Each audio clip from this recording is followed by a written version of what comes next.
get that Harvey Danger record. Welcome back to 1515. Those who may have vaguely noted the existence of something called jungle music back around the turn of this decade will be startled to learn that it now threatens, through a blizzard of offshoots and subgenres, to take over the world, or at least that part of it that spends an inordinate amount of time in dance clubs. Jungle has mutated into ambient, ilbient, trip-hop, tech step, weird step, hard step. The list goes on and on. Just call it all drum and bass, our colleagues at AMP do, and listen up.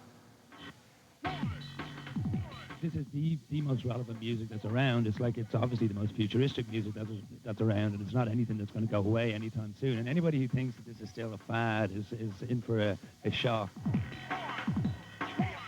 People may have been exposed to drum and bass and jungle not even knowing they're hearing it.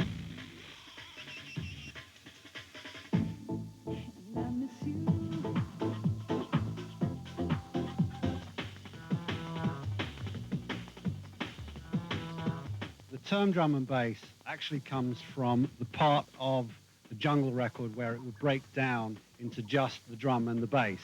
The term now refers to all jungle music, basically. Let me give you an example. Jungle drum and bass now, that's where it's pitched up between 150 to 180 BPM. You got your drum patterns, and then you got your bass lines, and then you can put any samples over it and any kind of sounds. The rhythm is like two layers. There you go. You can like either rock to the fast one, No or you doubt, can just rock to sway. the slow one. The first thing you should know about jungle and drum and bass is it's not new. It's been around since the early 90s. What happened was in the UK, techno and house was exploding in the rave scene, and a lot of DJs were hip-hop fans. And they took what's called a breakbeat, which is this. Drum techniques come from a lot of hip-hop, taking hip-hop drums and speeding them up. Which is just basically a loop from another record where the drums are looped up and turned into a breakbeat. They took that, sped it up, and that became what was known as hardcore in the UK. That sound went on to become breakbeat hardcore. Then it was called jungle, and now it's called drum and bass. As hardcore developed, it got darker and stronger. Around 92 or 93, it was called Dark Side. In London, the main love was dark and scary. This got called Tech Step. It's a combination of techno and jungle. It's like you take the evilest sound, the weirdest, you know, like, and you put it in a fast beat, little jungle percussion, and it's rocking.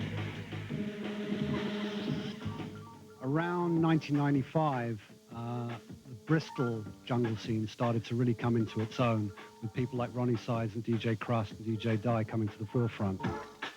Their sound was much jazzier. They were sampling live instruments, using bass sounds that were very reminiscent to actual jazz records.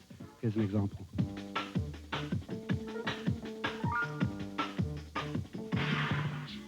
The other really major revolution in jungle music in the UK was, of course, the combination of rappers being sampled and jungle beats being used.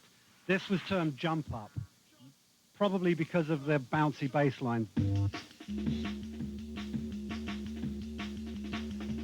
As well as the jazz and the techno influences, there's also reggae. This is termed ragga. I'm a jungleist. If you're into jazz, you rap, whatever, reggae, there's something in there for you, you know? Well, Novice is wondering where to dip a tentative toe into all this drum and bass product. Might want to sample the sonic atmospheres of LTJ Bookham's logical progressions. Ronnie Size represents new forms, the dark and disturbing torque, or maybe best of all, the all-purpose compendium, Smile, History of the World, available wherever unusual music is sold. That about wraps it up for this week's 1515. Tune in again next week for the Beastie Boys on their new album and the upcoming Tibetan Freedom concerts, the return of Gang Starr and the thoughtful side of Korn. All that and more next week on 1515.